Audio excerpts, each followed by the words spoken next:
Raider Nation, thank you for joining us on the Only Nation podcast, brought to you by the Raider Ramble and sponsored by Chucky Stuggs and now Betway.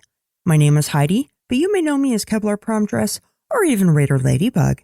I'm here with Raider Homer and T3 Raider Facts, and we're ready to talk some Raiders football together. Always ready to talk Raider football. Hey, Homer, welcome back, and we've got a lot to talk about today, so let's get started. Today on the show, we'll talk about the preparations being made for the players coming back into the building. And then we'll discuss the upcoming extensions for Derek Carr, Darren Waller, and Hunter Renfrow.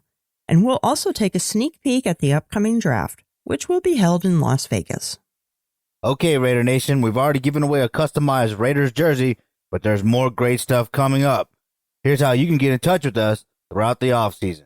Give us a call on the Only Nation Podcast voicemail line at 904-701-8667. That's 904-701-8667. You can also check us out on the web at onlynationpod.com. And I've got to say, Homer, I've missed you. We both have. I've missed y'all too. A lot of your fans have missed you too. They've been asking. I don't know if I have fans, but I appreciate the listeners that enjoyed my opinion. Well, maybe you have stans. Yeah, that'll work. I'll go with that. Let's go with Homer that. stands. All right. Perfect. Here's the latest Raider news.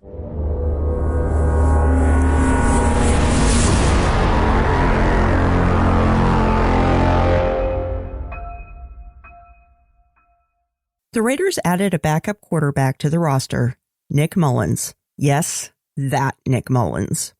He was signed as a free agent on April 4th. The 4-year vet has spent time with both the 49ers and the Browns. He has had 17 total starts with a 1-1 record against the Raiders. But what he is perhaps best known for is his first career start, which was against the Raiders in 2018. It resulted in a win for his team and a 151.9 passer rating, which was the best debut of any NFL quarterback since the merger in 1970. Way to go, Raiders. What most people don't know, however, is that Mullins owns every statistical passing category record, passing those of previous Southern Miss quarterback, Brett Favre. You know, hopefully, if called upon, he can step in and blow out a team the way that they blew us out that day. That was a terrible game. It is what it is. I do like the fact that we are looking for veterans, and I like the type of guys they're getting. I even like the Garrett Gilbert signing. You know, these are guys that have been around for a long time, and obviously this coaching staff believes in these guys. And so, you know, with Derek Carr, we'll talk more about his extension, but with him coming towards the end of his career as Raiders, definitely time to start looking for a quarterback. And, of course, I think they'll draft one, but these are nice little backup roles, competition guys, maybe some guys that can come in and help Derek Carr pick up the verbiage that much faster. So we'll see what happens, and I'm excited about this offseason. And here we go. Let's get started. You know, there's two things I like about this signing. Number one, you have a proven veteran who can come in and win a couple of games. Let's say Derek Carr goes down to injury. You've got a guy who can step in, and he's proven that he can win for 2 games, 3 games maybe. I don't think he's a long-term solution, but I think he's certainly a guy you can lean on in case you need to.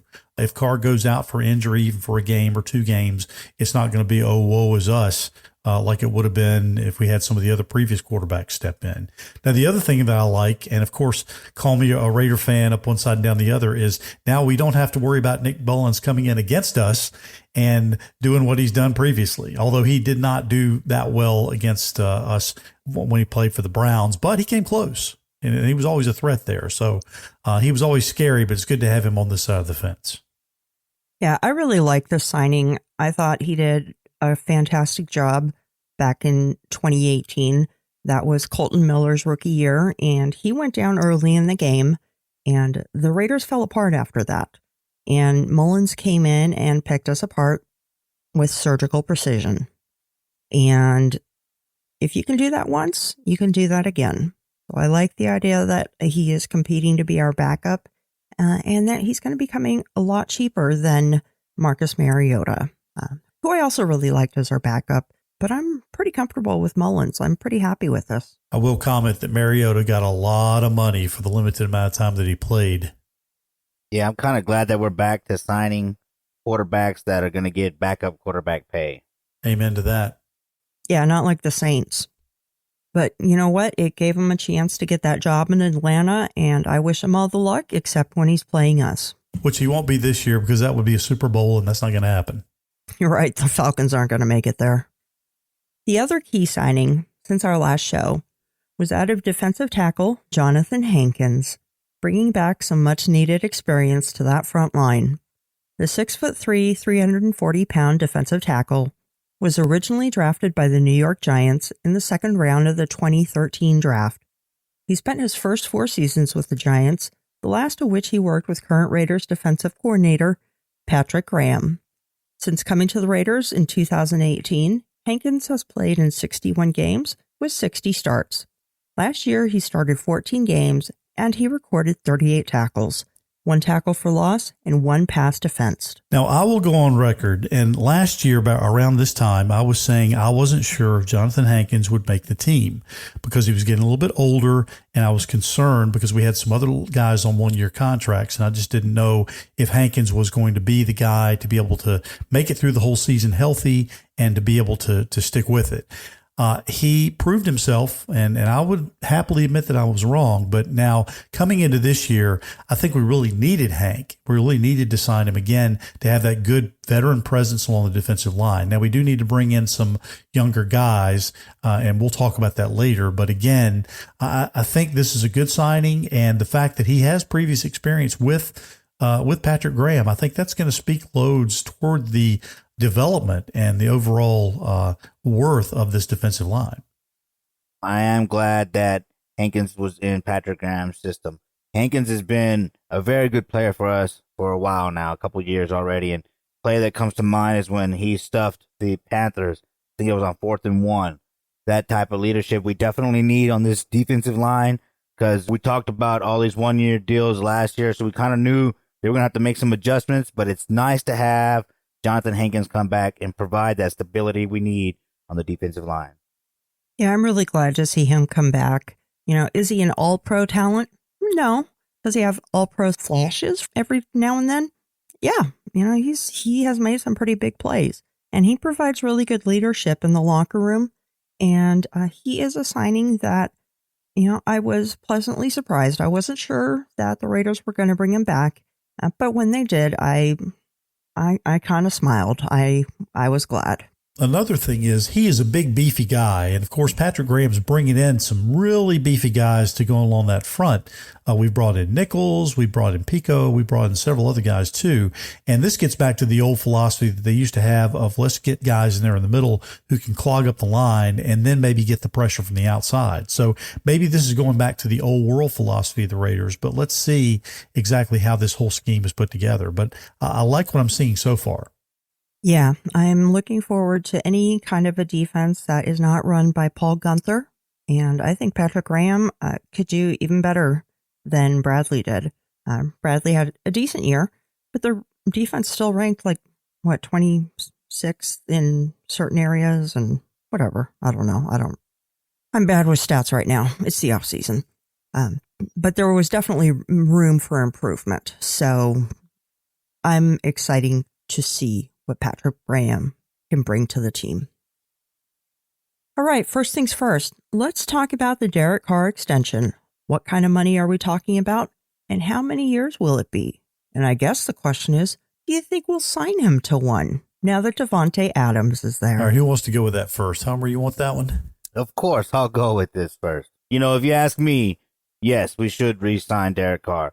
Derek Carr has proven to be able to step in and learn a new system and keep up with a coach. You know, he kept up with the verbiage of John Gruden. That's complicated. And this offensive system, I've heard, is a little complicated as well. Of course, they do different types of things than John Gruden did. But I think it's very important to have a quarterback like Derek Carr with his experience with different offenses to be able to lead this team on the field. Remember, we were a playoff team last year. This roster is a playoff caliber roster with highly valuable added pieces in the offseason. This can continue to be a playoff roster. This coaching staff stepped into a playoff roster. So bringing Derek Carr back is what continues to make it a playoff roster in my mind. Mullins, great. Garrett, great. Those guys are good backups, but we got a starting quarterback that would start at almost any other team, at least 16 other teams easily, right? This guy has been a consummate Raider, talked all the time about wanting to be a Raider for life. When you talk about quarterbacks that towards the latter part of their career, they would take team-friendly contracts, and I believe that's what they're going to work out with Derek Carr.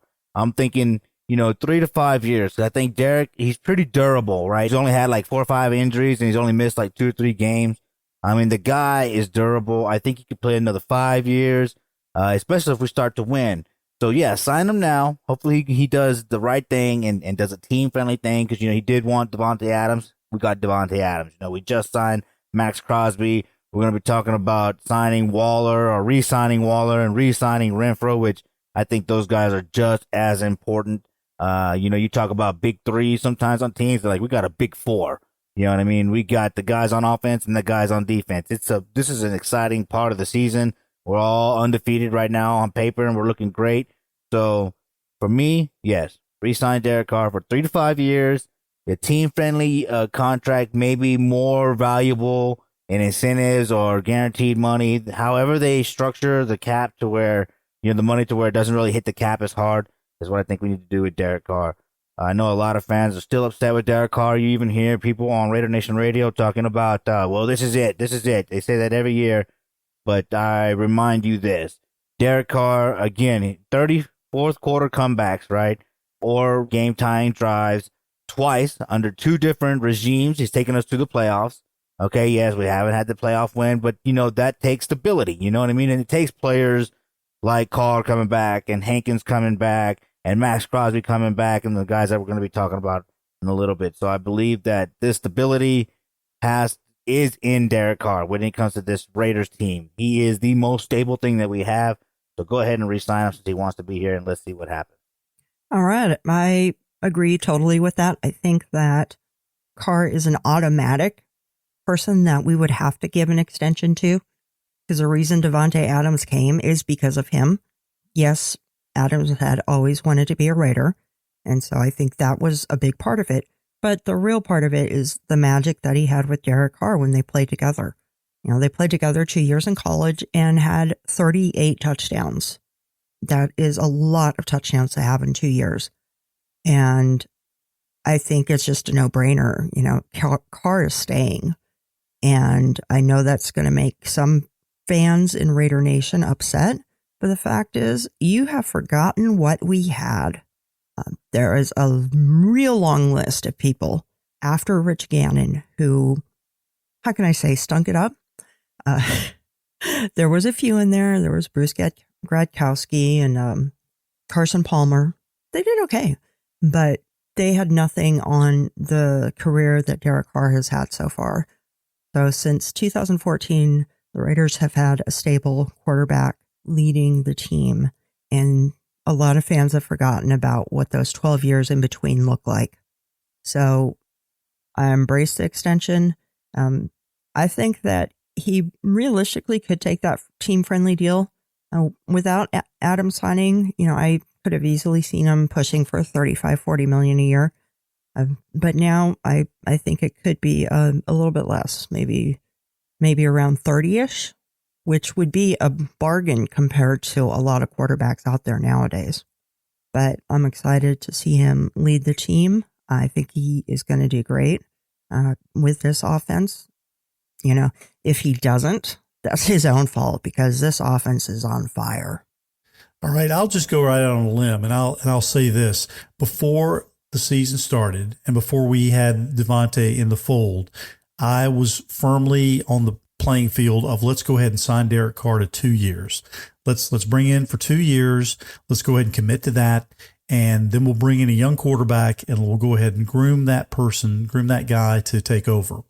Since Davante has come in, I've totally flipped the switch on that. I think now that We're in a much better position than we were as an organization than we were in 2016.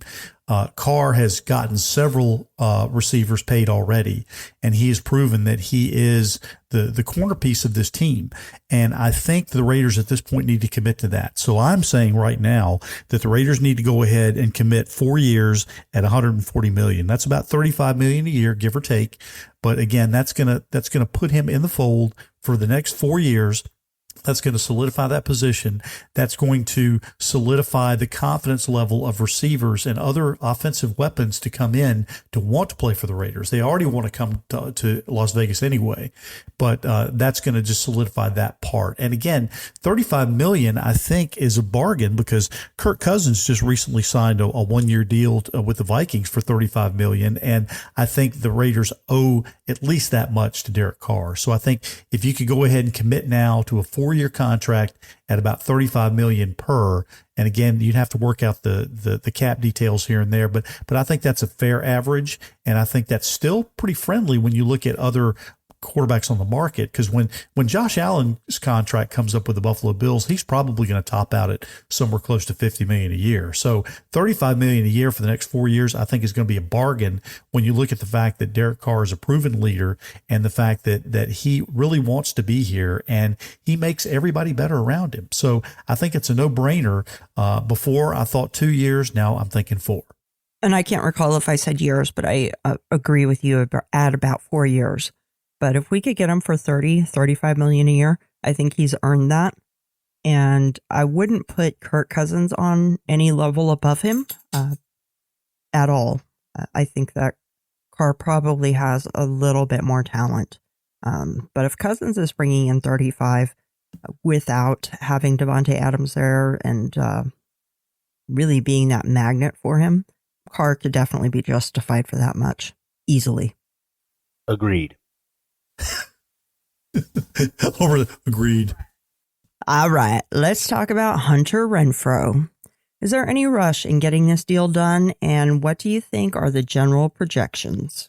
Well, I think the standard's been set, right? There was a team, I believe it was the Jaguars, that just signed a slot receiver to a high amount. Yeah, Christian Kirk signed for 4 years for $72 million. Yeah, so get him signed now, right? Because that could just keep getting higher and higher. When we first started talking about Hunter Renfrow on this podcast, after watching him after a couple of games, I was thinking this is the next best wide receiver ever, when it comes to the Raiders. He's right there, with Fred Biletnikoff, in my opinion, as far as hands. The guy can catch everything, anything that's thrown to him, and we've seen it. And then the stutter steps that he was doing, and breaking ankles out there, this dude is unsuspecting. If you run into him at a store, you don't think he's a football player. Certainly not on the NFL level, but he is 100% a football player, and he's 100% a Raider, and you got to lock him up. So I'm thinking he's going to be right around the same contract, $72 million, right around there. Hopefully he's one of those guys, too, that maybe this whole character thing that Gruden was going after, maybe some players weren't. Maybe Gruden didn't have the best character, but maybe they were onto something and they were getting some pretty high character guys.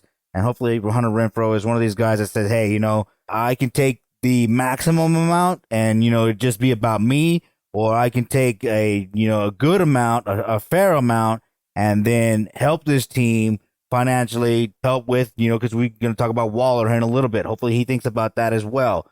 And these guys can help build a team because, I know this is today's NFL and all these contracts are getting bigger and bigger, but at some point, some of these players need to kind of maybe go back to say, hey, maybe some loyalty is here and there, is needed here and there. Of course, I'm old fashioned, but I would like to see these guys get signed. Definitely Hunter Renfrow. It's gonna be pretty expensive, but we'll see. I love me some Hunter Renfrow. Let me tell you, when Christian Kirk was coming out of college, I really liked him. I wanted us to grab him, and of course the Cardinals got him. And he had a pretty successful stint there. He earned that contract that he got, and I think Hunter has earned more. I think Kirk is a great player. I think Hunter Renfrow is better. He is a team leader. I do believe that the Raiders really do have him as a priority to sign. They want to get him locked up. I think At the start of the offseason, they were wanting Crosby, they were wanting Renfrow, and I'm not sure they were positive about Carr, but I think they have to be now. And he's earned it. Let's give it to him. Let's lock him up. Now, I did not have any intention of coming onto this podcast and trashing another organization, but the Jacksonville Jaguars have been throwing around stupid money, and I don't think that they're going to get anywhere near the bang for the buck. And that, of course, I think the Jaguars are probably going to be looked upon as kind of the Raiders of the early part of the century now, where the Raiders would just throw around money to get people to come play for them because nobody really wanted to come to Oakland anyway. And I don't think anybody really wants to come to Jacksonville, but Christian Kirk got paid, so that's where he's going. Zay Jones got paid, that's where he's going. Brandon Scherf got paid, that's where he's going. So I think all this money that Jacksonville's throwing around is going to dramatically affect the market and all these other players who are going to be signing other places. Now, having said that, I think that Hunter Renfrow is worth every cent that Christian Kirk has earned, because again, here's a guy who just signed a 4-year, $72 million contract. The most catches he's ever had in a season was 77, and 101 catches. That blows that out of the water. So he's worth every bit of what Christian Kirk has been paid. But I just think that Jacksonville way overpaid in the market, and that's going to really hurt a lot of receivers who are better than Christian Kirk when it looks at terms of signing. I'm not sure they're going to be able to get that kind of coin. But if the Raiders can scrape that together, I think they deserve. I think Hunter Renfrow deserves every bit as much money as Christian Kirk has gotten. And through all that, I was thinking of another great Florida team and Tyreek Hill being stuck there. Not going to miss him. No, and the South Florida nightlife, I think, is going to catch up with him at some point. Oh, yeah. Oh, yeah. He's going to get sucked in. You know what? If that was a chess move, that was the chess move of all time. To bring in Adams and then force out Hill, if they intended on doing that or not, if they did, wow. That was awesome. But the fact that it happened is still awesome. So goodbye, Tyreek Hill, and hopefully welcome back, Hunter Renfrow. Have you looked at the table that showed Kansas City's offensive weapons last year as opposed to what they have this year? No, I haven't. I have not. It's decimated. Nice. I mean, they have hardly anybody left. I love the sound of that. Decimated. Just warms my heart. Yeah. Yes. Bring it all. And finally, Darren Waller. Does he get traded?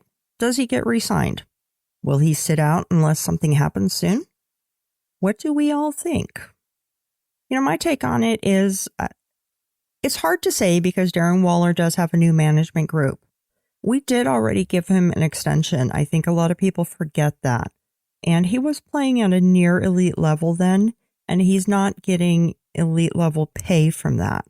He did have a down year last year. He was injured. I think he missed 6 games, something like that. So he had a shaky year last season, but the season before that, he was on fire. And I think he is an integral part of the Raiders offense. Does he get traded? You can never say never. If somebody offered the Raiders 2 first-rounders for him, I'm sure the Raiders would probably take it. But I can't see him going anywhere else. I mean, he's a Raider, and he's such a great leader in the community, for the team, for the fans. He's an inspiration, and I would just hate to see him go. I'm not sure he gets re-signed this year, simply because I think that Renfrow and Carr are higher priorities. Does he deserve a little bit more? He's a $6.8 million cap hit this year with a 6.25 base salary. So he's not making chump change, but there are tight ends that are going to be and are earning much higher than him. So I think that a lot of it will depend on his new management team. When I stole that from T3, so he will also mention that. But I don't see him sitting out. I don't think he's that kind of guy. Take it away, T3. Well, Heidi and I were talking about this before we started the show, and What I said was this. Number one, I don't think that Darren Waller is getting traded because I don't think that he's going to garner anything higher than a second-round pick. Now, it could be wrong. It could be wrong. But I don't think that teams are going to just throw away draft capital on a guy who's 30 years old, who they would have to turn around and pay a ton of money to. Now, what I think is more than likely to happen, if Darren Waller had not gotten injured this past year and had balled out and put up similar numbers to what he did in 2020, I think the Raiders rip up that contract and go ahead and renew it right then. I think that if they can convince the management team to have Waller come in this year and do all the things that they think they're capable of, that he's capable of doing, that they can then rip up the contract at the end of this season and then really pay him what he's worth. It may be a gentleman's agreement, one of those situations where a wink, wink here, a handshake here, and let's go out and let's just ball out in 2022, and then we'll rip up the contract and write a new one and give you really close to money that you're worth. Now, the other thing is I'm really curious to see what Miami Dolphins tight end Mike Gesicki is going to sign for, because I think that's going to determine a lot of the market. And if he signs for a high amount, I think Darren Waller will look at him and say, I'm way better than this guy, and I'm not going to play for anything less than what he's getting. So it could be really tricky. I think a lot of the decisions will be made after June 1 and the Nassib and Littleton contract hits come off the book. So we'll just have to wait and see. I don't think there's any rush in that right now, but something is going to happen. A decision has to be made by early to mid-June anyway.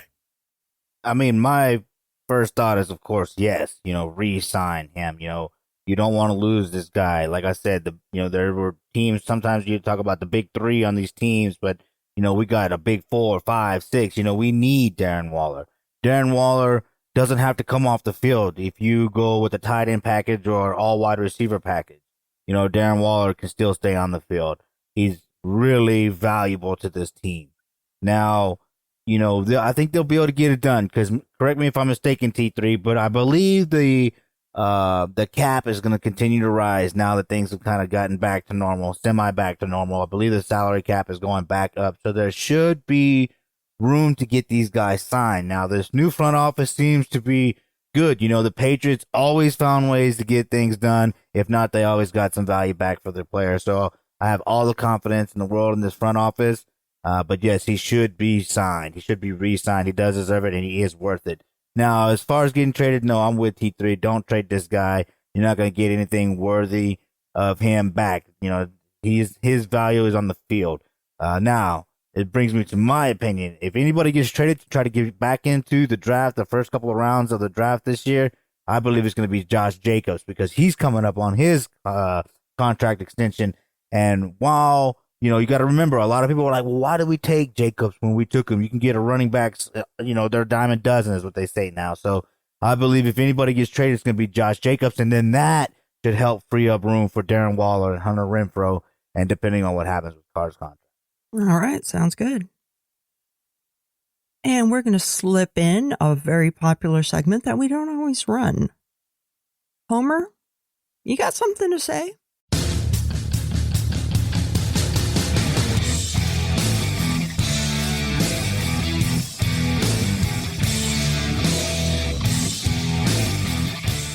Homer's Hammer. Oh, yeah. Last year, I was talking about when you can't control something, just to put it down and take a break. So I had to take a break after the whole John Gruden incident. And then, of course, great things have happened in my life. So everything's looking back up. And I'm back here with the Only Nation podcast, my family, people who I love. But to drop the hammer on the NFL again, I know it's like beating a dead horse, but I'm living in Denver now, so I'll beat dead horses all day long. All right. There you go. Here's the thing. Behind enemy lines. These bastards that we call the NFL, man. People say, no, it's not the Raiders versus the NFL. No, it is the Raiders versus the NFL. A lot was, debated about Gruden being a conservative coach or this and that. And does he deserve a second chance? If you're a Raider, man, lots of people have gotten second chances. But despite all the things, we can put all the things that he said to the side. All right. The one thing I want to point out is the NFL knew that he had a playoff caliber team. All right. This was the first team to make it into the playoffs with an interim coach since the 60s. And that's because Mike Mayock and John Gruden put together one hell of a roster.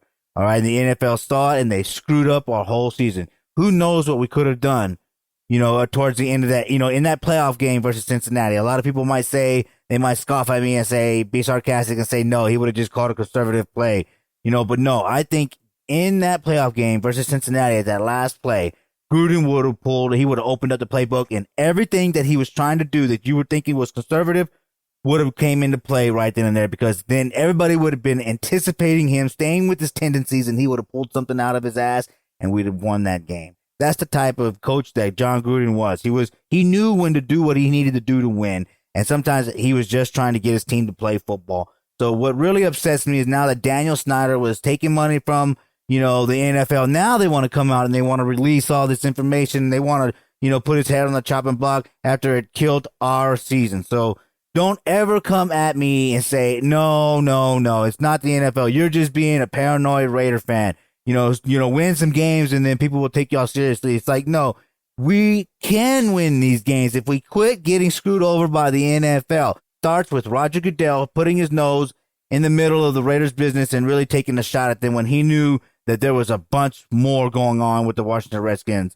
So, this really it makes me angry. I know that we got a new coaching staff now, but, everything's still uncertain, even though it looks great. But we were on the road to the Super Bowl. I still maintain that we would have won a Super Bowl or two with Derek Carr and John Gruden at the helm of the Raiders organization. So I wish I could just drop the hammer on Roger Goodell, but it is what it is.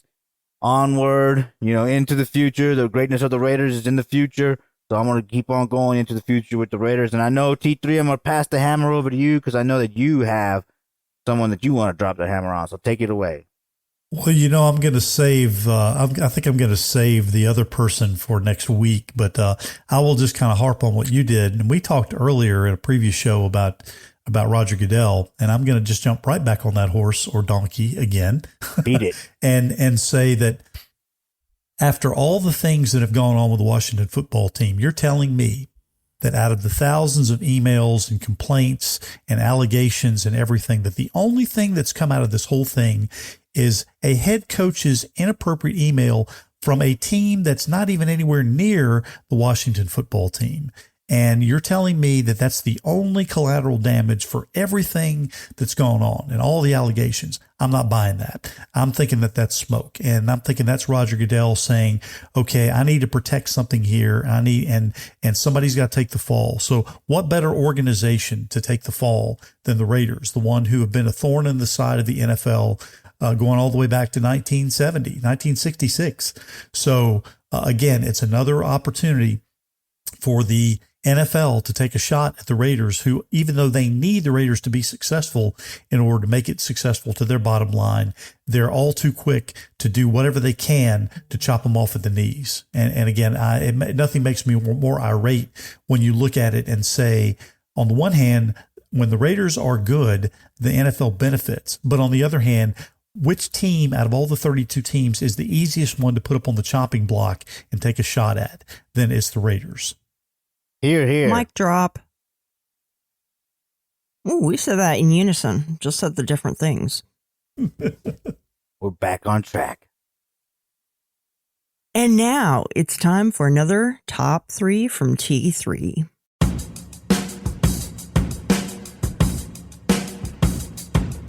T3's top 3. All right. Now that I've ranted, here is this week's top 3. Number 1, if the Raiders' first selection happens to be the number 86 pick in round 3 as it stands now, the 3 guys I'm still looking at, who I mentioned on our last show, are in no particular order: Kentucky offensive tackle Darian Kennard, Penn State cornerback Tariq Castro-Fields, and the guy that I really like, who I think will probably be gone, and that's Alabama defensive tackle Phidarian Mathis. Number 2, we've already discussed Darren Waller, and even though my opinions are strong that we should keep that young man, I still think there are 2 guys on the Raiders roster who could be traded for either a late second round or maybe an additional third round pick: Jonathan Abram or Foster Moreau. And number 3, there's still time to go on to Raiders.com and predict what you think the 2022 Raiders schedule will be.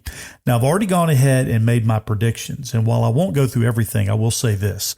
I predict that the opening game on either Sunday night or Monday night will be a return matchup between the Chargers and the Raiders in Allegiant Stadium.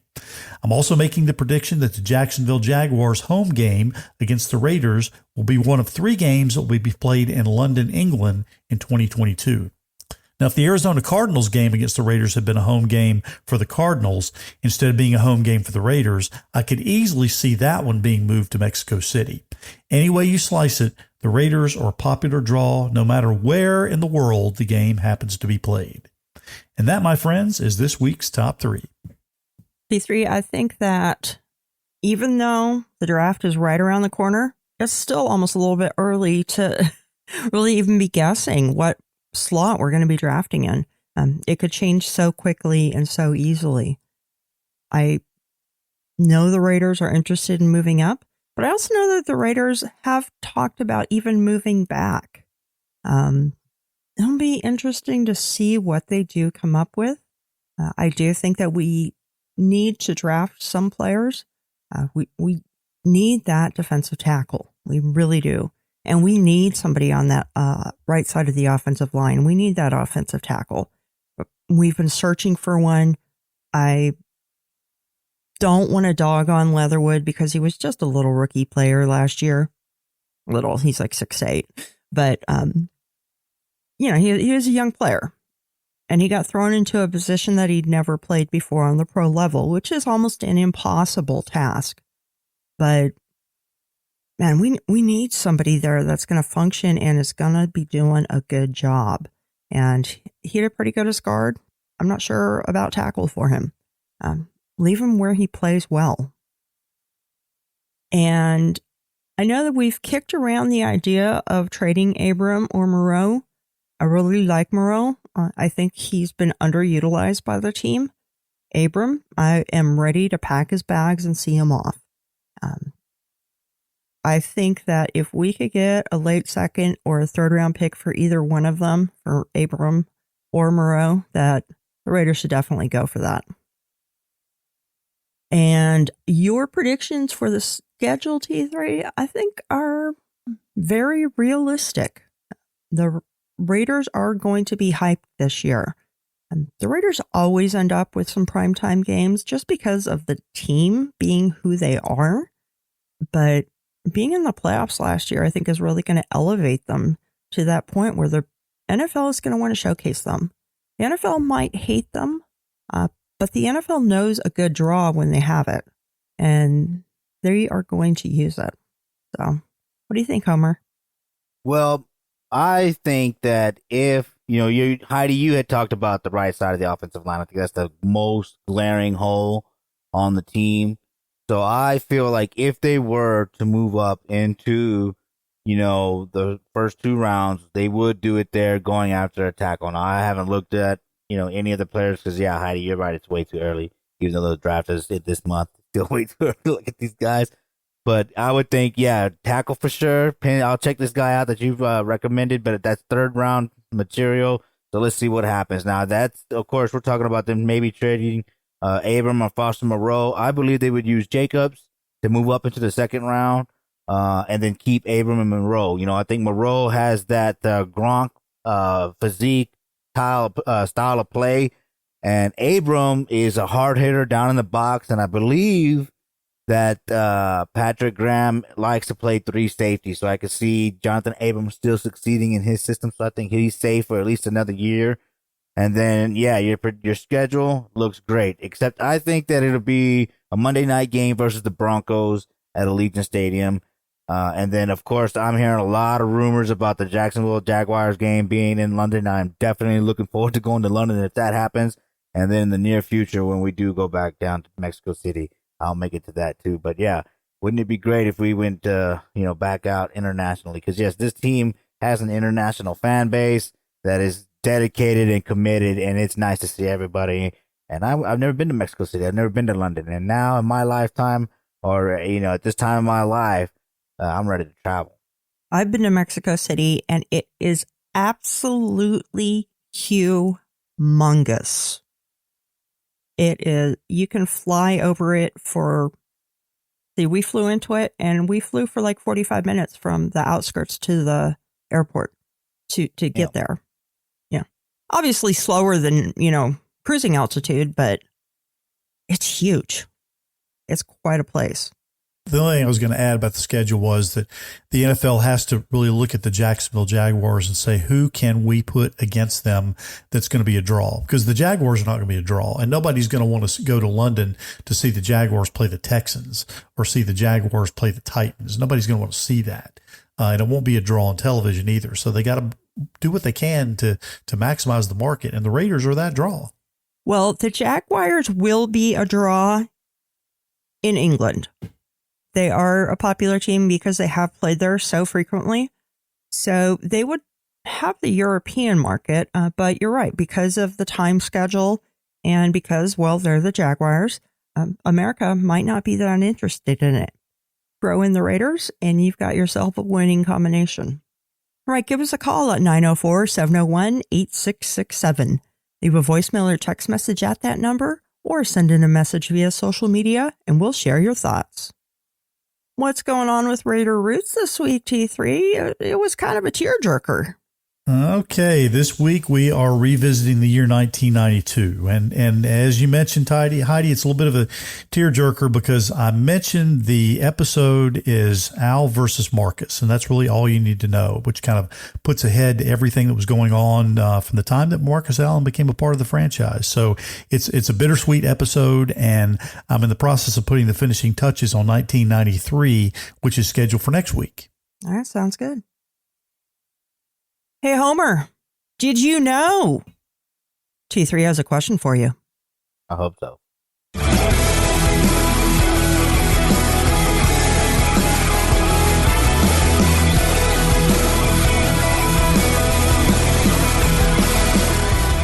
Hey, Homer, did you know? Hey, I am glad to reintroduce Homer Did You Know? In this segment, it's a time for me to ask Heidi and Homer and our listening audience a Raiders-related question with 3 multiple-choice answers to choose from, so give it your best guess. Here's this week's question. I put together a fun one this week. So last week marked the 45th anniversary of the release of the movie Black Sunday. You may or may not remember that. A fictional terror action film that had as its backdrop a plot to crash the blimp into the Super Bowl. Now, the fictitious Super Bowl game was played between the Dallas Cowboys and the Pittsburgh Steelers. Which Raiders defensive back turned down a role in the movie because he refused to wear a Pittsburgh Steelers jersey? Was it A, Jack Tatum, B, Skip Thomas, or C, Neil Colsey? So, Homer, I'm going to come to you first. What is your guess? I mean, I want to go with C because it always looks like, the obvious answers are the ones I go for. But I'm going to go with an obvious one. I'm going to say it's Jack Tatum. Okay, so he guesses Jack Tatum. All right, Heidi, what's your guess? I'm going to go with C, Neil Colsey. All right, the answer is C, Neil Colsey.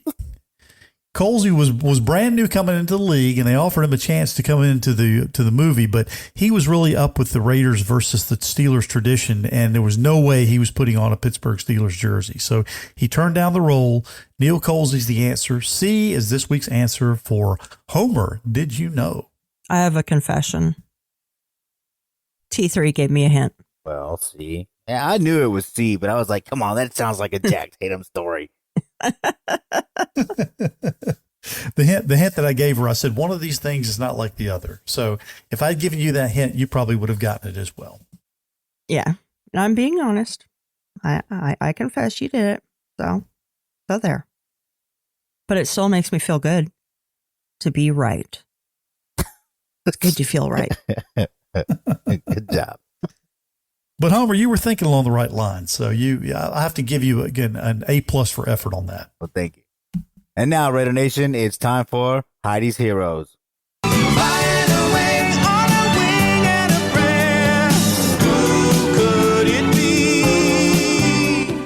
Thank you. Another great edition of Heidi's Heroes this week.